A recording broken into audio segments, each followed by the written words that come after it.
اعوذ باللہ من الشیطان الرجیم بسم اللہ الرحمن الرحیم الصلاۃ والسلام علیکہ یا رسول اللہ وعلی آلکہ واصحابکہ یا حبیب اللہ۔ ایک نیک متقی پرہیزگار بندے کو کوئی مشکل درپیش ہوئی۔ وہ پچھلی رات اٹھا، وضو کیا، مصلی بچھایا، نوافل ادا کیے اور سر سجدے میں رکھ کر رونا شروع کر دیا۔ اے اللہ، میری مشکل حل کر دے، اے ارحم الراحمین، مجھے اس مصیبت سے رہائی عطا کر۔ صبح تک رو رو کر دعا کرتا رہا، حتیٰ کہ آنسوؤں سے مصلی تر ہو گیا۔ روزانہ یوں ہی جاری کرتے عرصہ گزر گیا، مگر اس کا کام نہ ہوا۔ پھر ایک دن ایک طائفہ فاحشہ عورت کو بھی کوئی مشکل درپیش آئی۔ وہ بھی پچھلی رات اٹھی، مصلی بچھایا، سر سجدے میں رکھ کر دعا کی۔ فرشتوں کو حکم ہوا کہ جلدی سے اس کا کام کر دے۔ فرشتے حکم عدولی تو کر سکتے ہی نہیں۔ فرشتے نے وہ کام کر دیا۔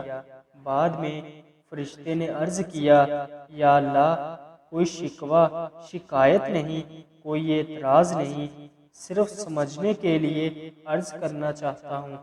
حکم ہوا، اے فرشتے پوچھ، کیا پوچھتا ہے؟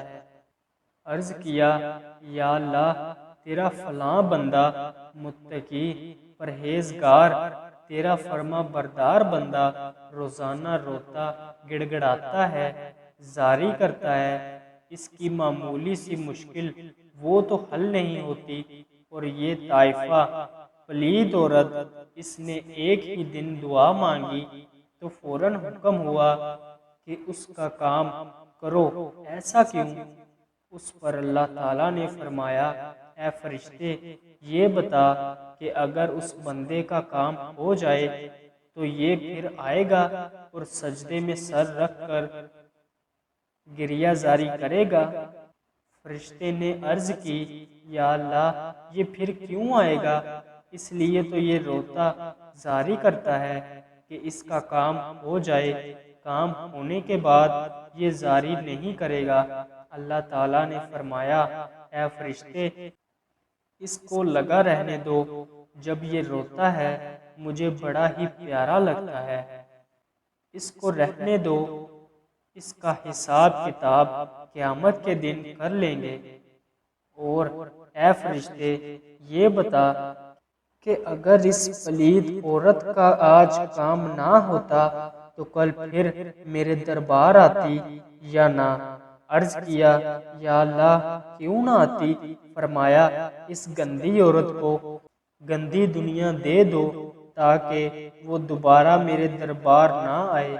اس واقعہ سے بخوبی اندازہ کیا جا سکتا ہے کہ اللہ تعالیٰ اپنے یاد کرنے والے اپنے بندوں کی دعا کی قبولیت میں کیوں تاخیر فرماتا ہے۔